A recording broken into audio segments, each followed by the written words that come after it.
जी हाँ मेरे साथियों, हर साल की भव्य सालगिरह नवी व सरस्वती पूजा समिति आप तमाम श्रद्धालुओं का हार्दिक स्वागत करता है और करती रहेगी। तो उठाइए दुल्हा, बोलेंगे सरस्वती माता,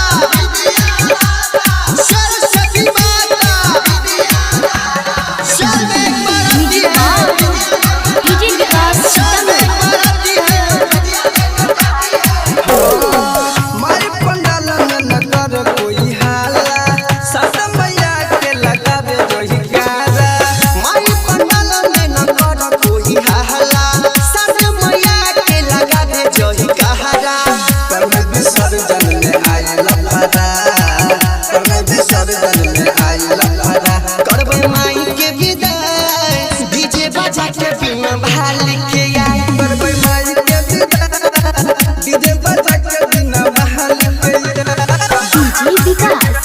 मटियार कला Sitamarhi Radhika recording studio Saharsa.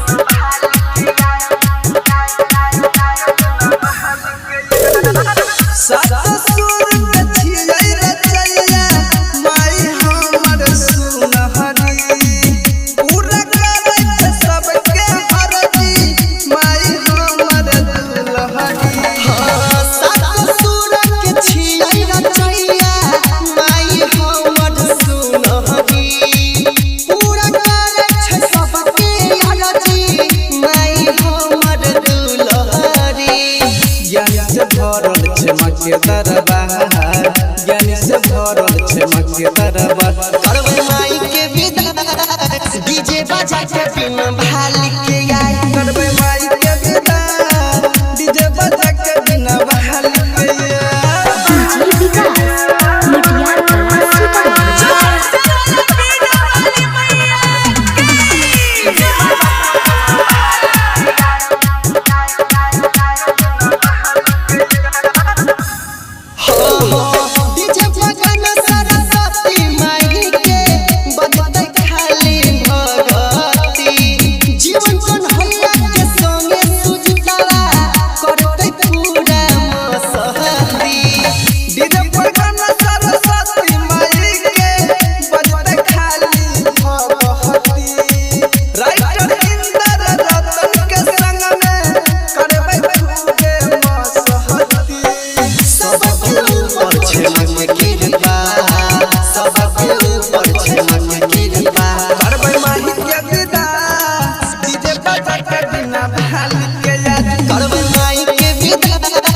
DJ बजा के बिन